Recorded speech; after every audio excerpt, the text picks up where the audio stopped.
Oh, Tashidele. Good morning. Today I'm going to talk about the concept of sound from Buddhist perspective. So, what is sound? According to the Buddhist textbook, it says that sound is something which is audible to our ear consciousness. Sound has two aspects. The first is the sounds that conjoin with the mind. Second is the sounds that do not conjoin with the mind. So what is the meaning of being conjoined with mind? So being conjoined with the mind is being conjoined with the sense faculties.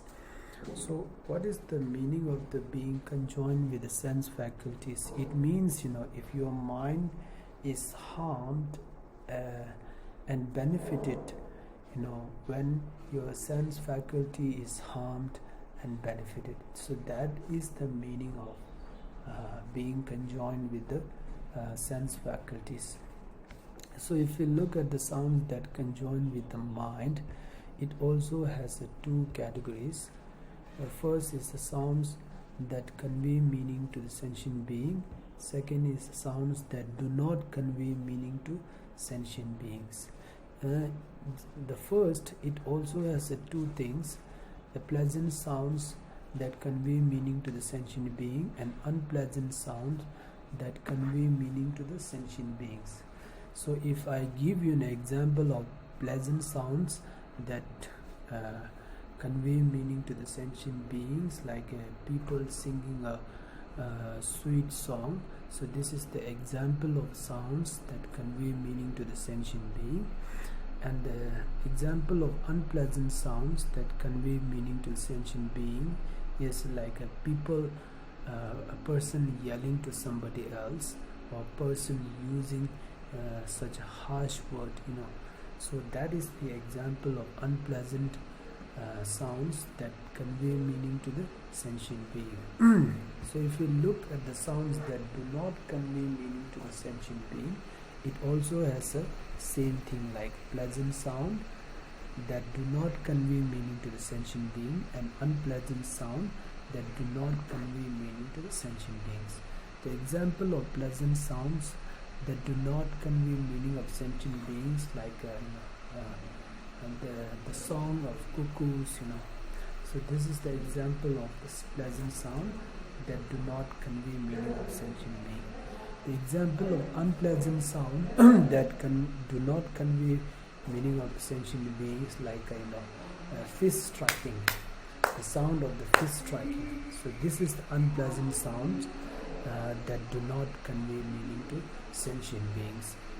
So if you look at the part of this part, sounds that do not conjoin with the mind, it also has two big categories, like sounds that convey meaning to the sentient being and sound that do not convey meaning to the sentient beings.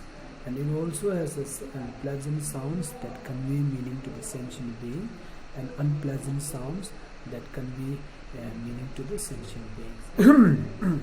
The example of pleasant sounds that convey meaning to the sentient being is like a person singing a song in a television. So this is the example of pleasant sounds that convey meaning to the sentient beings.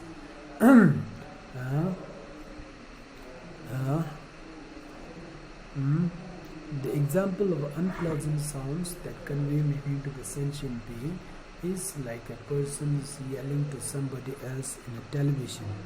So that is the unpleasant sounds that convey meaning to the sentient beings. The sounds that do not convey meaning to the sentient being also has two things: pleasant sounds that convey meaning to the sentient being and unpleasant sounds that do not convey meaning to the sentient. So the example of pleasant sound that do not convey meaning to the sentient being is like the sound of lute, sound of the musics, these are the example of the pleasant sounds that do not convey meaning to the sentient being, and the example of unpleasant sounds that do not convey meaning to the sentient being is like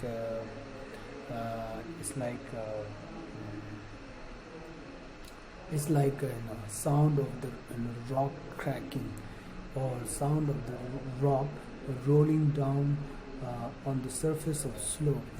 So this is the example, that is the unpleasant sound that do not convey meaning to the sentient beings. So according to the Buddhist textbooks, when we speak about the sounds, it also has pointed out the concept of linguistic sounds. So what is the linguistic sounds? Linguistic sound is an audible sounds making known of its contents. Linguistic sound also has three aspects. First is noun, second is a predicated phrase, third is letter. So if we look at the noun also has four types. First is a primary noun, second is a figurative noun, and third is attributary nouns, and fourth is secondary nouns.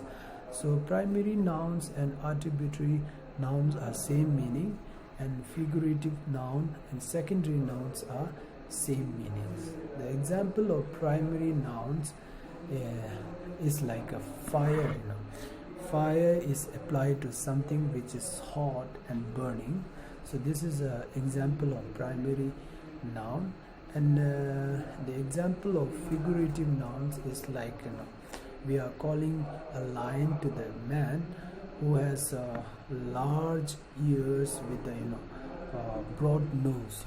So we call him a lion. So this is the figurative noun. Example of figurative nouns. So if you look at the letter, letter also has a two big classification. First is a vowel, second is a consonants.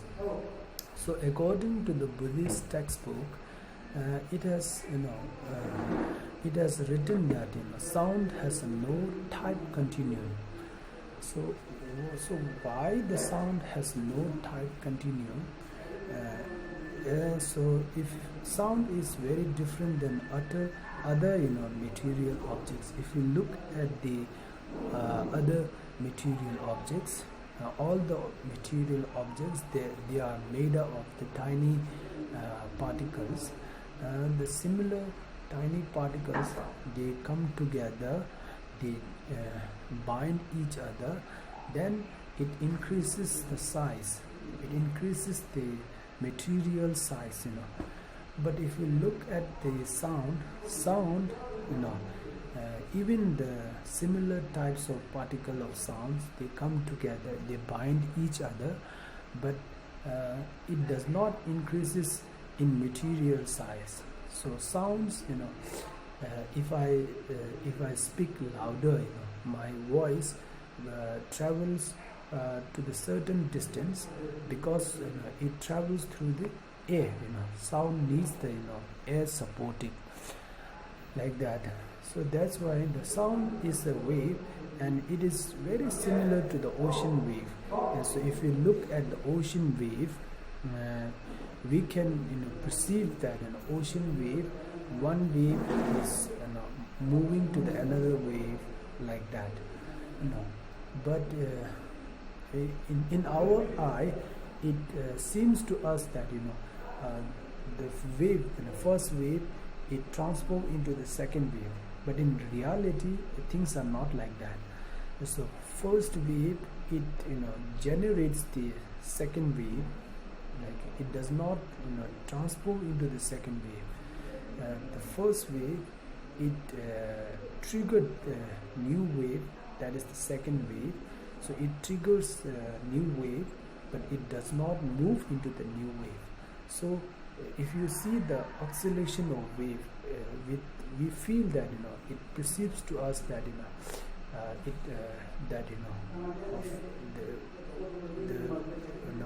first waves is moving to the another wave, then it moves to the another wave, like that. But this is not the reality, like that. So if you look at the sound also, sound is a wave. So one wave, it triggers another wave, but it does not move into the another wave. So sound waves, it creates, or it what's that? It generates the new kind of wave, but it does not transform into the new wave. So this is the issues that why we don't accept that sound has a tight continuum, like that. So if I speak the concept of sound from the scientific perspective, science says that sound is a vibration and sound is the form of energy.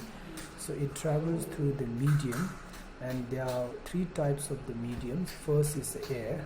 So sound travels through the air, and also sound travels through the liquid. It also travels in the water, and sound travels through solid.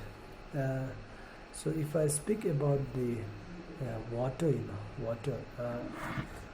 one time I went for swimming, and when I reached to the pool, there was no music. When I jumped into the water, then I was able to hear the music, nice music under the water. So then I came to know that they do have underwater sound system. So they played music underwater, so I can enjoy the music underwater. So this is amazing, and I have ever had an experience in my life. So this is not forgettable to me. Sounds can travel through the water. So at that time it has proved to me like that.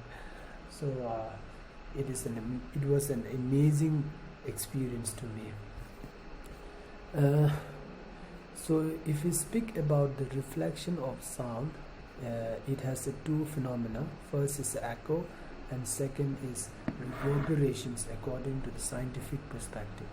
So reflection of the sound, like if I say like, hey, if you want to hear the reflection of the echoes, then you need a larger space in a room or wherever. So if you go to the Himalayan mountains, if you climb at the top of the mountain, if you scream, if you make a loud of saying like hey, like this, hey. So first hey is an instant sound. It is your instant sound. So you can hear this sound immediately. But the second sound is the reflection. It's the reflections of echoes. So it takes time. It travels from your mouth to the another side of the mountain. It hits at the surface of the mountain, then it bounces back. So it takes a time.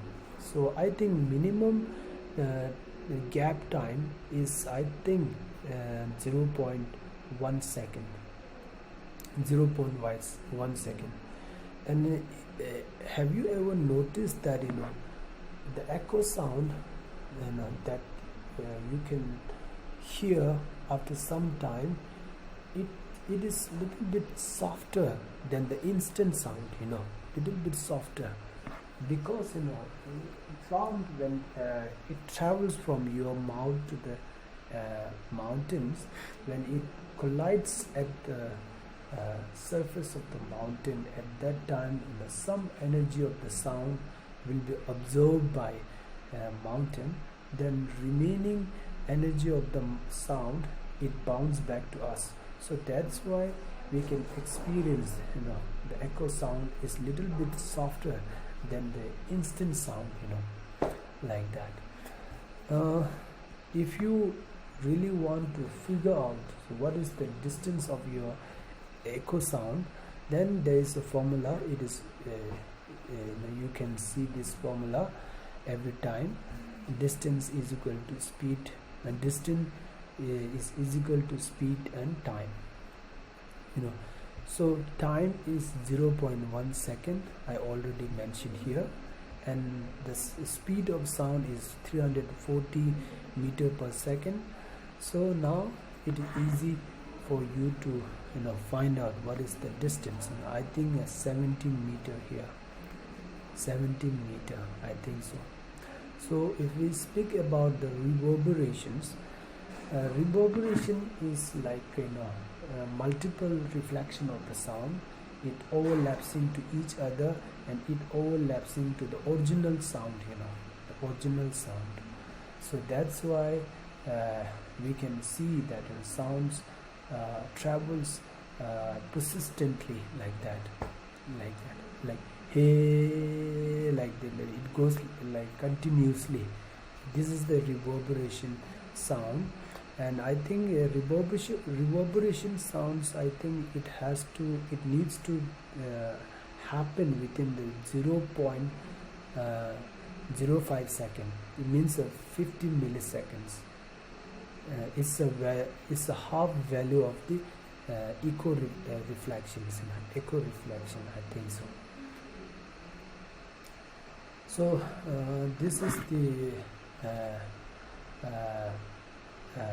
these are the information that I want to share today. And if you have any question, then please send me an email, and also you can contact me in my WhatsApp number. This is my WhatsApp number. And if you are watching my YouTube, then you can subscribe my channel, and also you can hit the bell icon. And if you think that what I have been teaching, if it is a very good, or it is good for you, then please share my video as much as you can to those people who are truly interested to learn something about Buddhist science and Buddhist psychology. That's all. Thank you.